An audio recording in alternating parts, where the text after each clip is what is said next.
muchas de las cosas que yo quería decir ya han salido a lo largo de la mañana, con lo cual voy a ir un poco rápido en ellas. Me parece importante el estudio al leerlo y desde mi propia experiencia, es verdad, siempre he sido hermana internacional, más despacio, en muchos tipos de comunidades, como misionera fuera, viviendo en formación con otras hermanas de otros países. Ahora en Roma, en una casa que cada una somos de un país y además acogemos 7 religiosas de otras congregaciones de Asia y de África, con lo cual hay muchos puntos de referencia donde unir el estudio. Me llamó la atención el enfoque sociológico, puramente sociológico, porque yo pensaba, claro, depende la motivación del instituto que va a fundar a un país, vamos en función de las necesidades del instituto, por necesidad de medios económicos, de formación o como una expansión misionera del carisma. Y muchas veces esto se confunde y se mezcla y otras veces el motivo no es claro. Con lo cual, para mí una limitación del estudio que veía es al agrupar las respuestas sin conocer el origen de quién las da, la valoración puede ser muy distinta. Porque los orígenes están todas las respuestas juntas, no sabemos qué grupo dice esto, qué grupo dice esto o más. Entonces, a mí eso me parecía importante, en un estudio preliminar es difícil de valorar, si no se sabe quién dice, ¿no?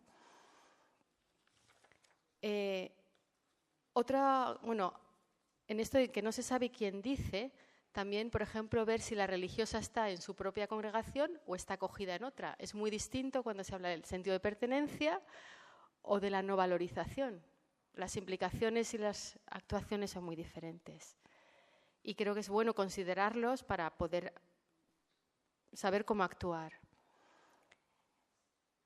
También si la religiosa está dedicada al estudio o una misión, por pocos años o por muchos años. O sea, hay una serie de variables que metodológicamente no dan pie a que se agrupen las respuestas.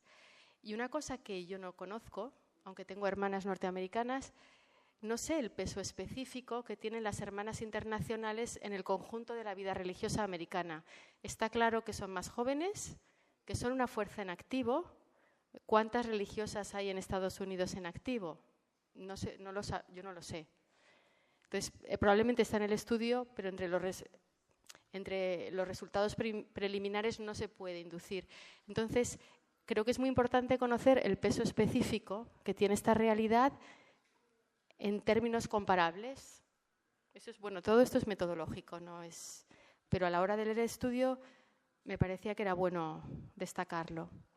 Mis reflexiones a partir del contenido, primero desde el punto de vista de la comunidad que acoge. Primero, lo ha dicho antes Teresa, ¿en qué medida la percepción social de la inmigración está condicionando la acogida en los propios institutos, ¿no? Todos nosotros nos condiciona nuestra sociedad. En Estados Unidos mucho, pero en los demás sitios también. ¿Es posible reconocer problemas y patrones de racismo en el seno de nuestra propia vida consagrada, de la misma forma que existen en la sociedad? ¿Cómo se reconocen y cómo se afrontan? Luego, otro aspecto, en la acogida influyen no solo tanto los servicios que se dan, que están muy claros en el estudio y son enormes, sino con qué mentalidad se hacen, ¿no? Podemos repetir patrones de ayudar a los que lo necesitan, siempre desde una posición privilegiada, y hablo en cualquier contexto, no solo en Estados Unidos, yo misma, en mi comunidad. Y hay este tipo de aspectos y otros en los que necesitamos convertirnos, de cosas que estamos haciendo ahora, ¿no? Es indudable el sentido de supremacía económica y cultural cuando se habla en términos de apoyo a asistencia. ¿No tenemos el peligro de seguir utilizando ese esquema de ayudar a otros en vez de ser verdaderamente iguales, hermanos y hermanas? ¿Y entonces no valoramos la riqueza que supone la integración? Yo tengo esas preguntas también con el contexto de nuestras comunidades internacionales intercongregacionales de Solidarity, que cada uno es de un país diferente y esto es más evidente, ¿no? El tema de la aculturación. Muchas veces damos por hecho que por el hecho de vivir juntas, cada uno de un país, ya está. Cuando en realidad nadie nos ha preparado para ello. ¿Cómo se prepara? Es que son las mismas preguntas. A las personas que reciben, personas de otra cultura, de otros contextos, Y las personas que llegan, también cómo se les prepara, ¿no? Eso es lo que se está hablando, ¿no? De mecanismos, de algo sistemático que se tiene que hacer.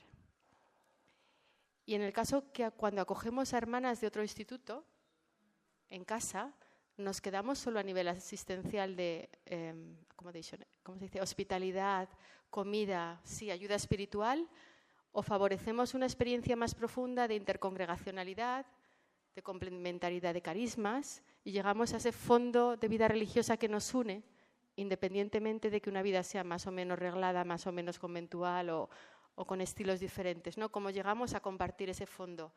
A veces no lo compartimos ni nosotras mismas, en la misma comunidad. Pues son preguntas, ¿no? Más preguntas, pero ahora desde la perspectiva de la hermana que llega a una comunidad. ¿Qué mecanismos encuentra para expresar sus expectativas, sus deseos, compartir su experiencia y también para adaptarlas a la realidad con la que llega? Y hablo de una comunidad concreta, ya no pienso ni siquiera en un instituto de cultura. ¿Qué fase se favorece la comunidad para que ella encuentre ese espacio, ¿no? Nada más llegar de poder tener esa expresión. Y cuando esa persona que llega viene de un contexto de vida religiosa muy diferente o opuesto, por ejemplo, de que llega a una comunidad donde cada persona tiene una misión diferente, se califica la vida religiosa más individualista, depende cómo sea la comunidad, y viene de un contexto donde todas las religiosas hacen lo mismo a la misma hora y lo comparten todo, es un choque tremendo. ¿Cómo se ayuda a las dos partes a comprender el valor de la vida religiosa en sí misma, independientemente de las formas con las que se vive? Yo me lo puedo aplicar a mí con mi misma congregación en Italia, o sea, sin salir de mi congregación y de la ciudad. A nivel cultural, ha salido, lo ha explicado el padre Paul, cómo se ayuda a equilibrar el necesario apoyo y vínculo con los grupos de su mismo país y la integración en un país diferente. Yo también, es que tengo la experiencia muy reciente, ¿no? Puedo venir de un país y relacionarme solo con la gente de mi país de los distintos institutos, con lo cual la integración, incluso en la comunidad o en el país al que llego, es diferente. Entonces, ¿cómo se ayuda a equilibrar eso, ¿no? ese balance? ¿Cómo se puede hacer? Y también me pregunto, conociendo comunidades de Estados Unidos o de otros, por misiones que se nos piden, no, tú como eres de tal país, ven a ayudar a esta comunidad que es de tu mismo país. En principio es bueno porque conecta a la gente, ¿no? Pero ¿en qué medida personas de ese otro país que acoge no se implica en la acogida de comunidades diferentes? O la persona que es diferente no es acogida por comunidades del país que la recibe, porque se hace esa especie de gueto pastoral también, ¿no? Entonces, para eso me parecían peligros. De lo que el estudio muestra como preocupaciones de las hermanas, me parece importante el tema de la pertenencia y el que no se sientan valoradas. O no lo dice así, lo dice como ponen en duda su habilidad para incardinarse en la misión de la congregación. Esto puede ser un signo de dificultad de la sociedad y de la vida religiosa para aceptar a los extranjeros en puestos de liderazgo, de responsabilidad.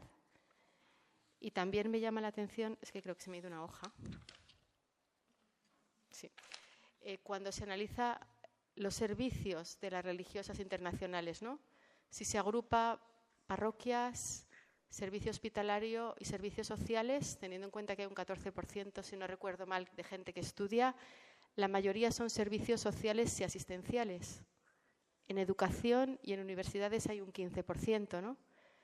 Pero a la vez el estudio dice que son personas altamente educadas.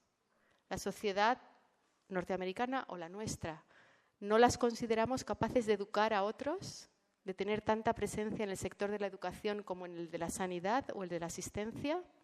Esos son esquemas que yo creo sociales que se reproducen, que habría que leerlos más a fondo. Solo pongo preguntas. Luego, el tema de las cargas de trabajo, que tengan ansiedad, estrés. ¿Cómo valoramos eso? ¿Cómo se puede valorar, ¿no? A lo mejor estamos imponiendo o hacemos que se asuman cargas superiores a ritmos de vida y capacidades y fuerzas que encima a lo mejor luego es posible que sean juzgadas. Para mí es un tema complicado porque puede hacer que una persona esté muy insatisfecha, sobrecargada o enferma, las tasas de enfermedad, ¿no? Porque realmente estamos suponiendo que hay que asumir una serie de cargas de trabajo. Luego, para terminar, la oportunidad que es el hecho de compartir las culturas y de estar personas diferentes juntas, ¿no? A nivel de vida religiosa.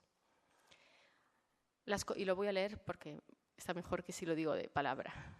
Las comunidades interculturales e intercongregacionales son un testimonio fuerte de fraternidad y son signo de la dimensión escatológica, esa que nos explica en el noviciado, ¿no?